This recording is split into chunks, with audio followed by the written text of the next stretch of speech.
दिमाग पढ़ने के विषय से संबंधित सबसे प्रसिद्ध बौद्ध कहानियों में से एक अलौकिक शक्तियों वाले भिक्षु की कहानी है। एक बार बुद्ध अपने अनुयायियों के साथ एक नगर से दूसरे नगर की यात्रा कर रहे थे। यात्रा करते समय वे एक झील के किनारे चले। कुछ देर बाद वे सभी आराम करने के लिए रुके।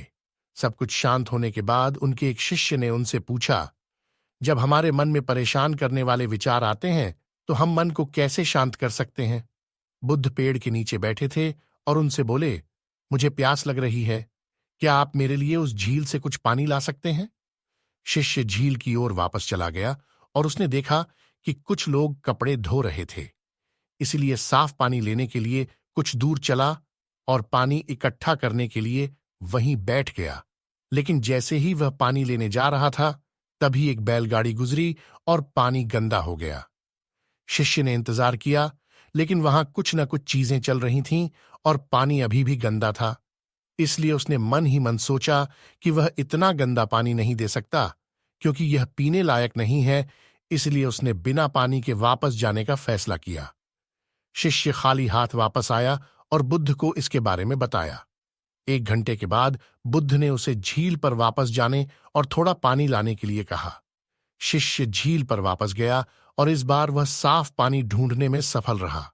उसने बर्तन में पानी भरा और वापस बुद्ध के पास लाया। शिष्य ने बुद्ध को पानी दिया और कहा, पिछली बार जब मैं गया था तो पानी में बहुत कीचड़ था, लेकिन अब झील की सतह पर पानी साफ है, कैसे? बुद्ध ने उत्तर दिया, जब आप पिछली बार गए थे तो कीचड़ अस्त व्यस्त था और वह सतह पर पानी के साथ मिल गया था और पानी पीने के लिए अयोग्य हो गया था। लेकिन जब आप 1 घंटे के बाद गए तो कीचड़ अपने आप बैठ गया और आपको साफ पानी मिला जो पीने के लिए उपयुक्त था। पीना। आपका मन भी ऐसा ही है, जब वह अशांत हो तो उसे कुछ समय दें और वह अपने आप ठीक हो जाएगा। आपको इसे शांत करने के लिए प्रयास नहीं करना पड़ेगा और समय के साथ आपका मन सहजता से शांत हो जाएगा।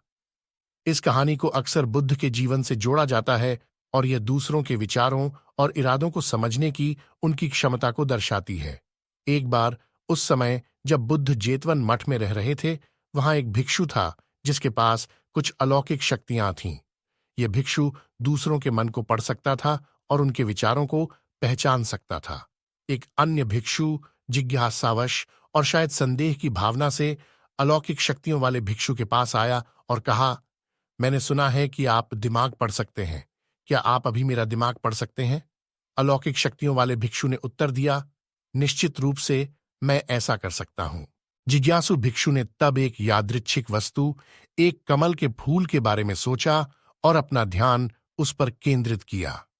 उसने मान लिया कि अलौकिक शक्तियों वाला भिक्षु निश्चित रूप से उसके दिमाग को पढ़ेगा और उस वस्तु की पहचान करेगा जिसके बारे में वह सोच रहा था।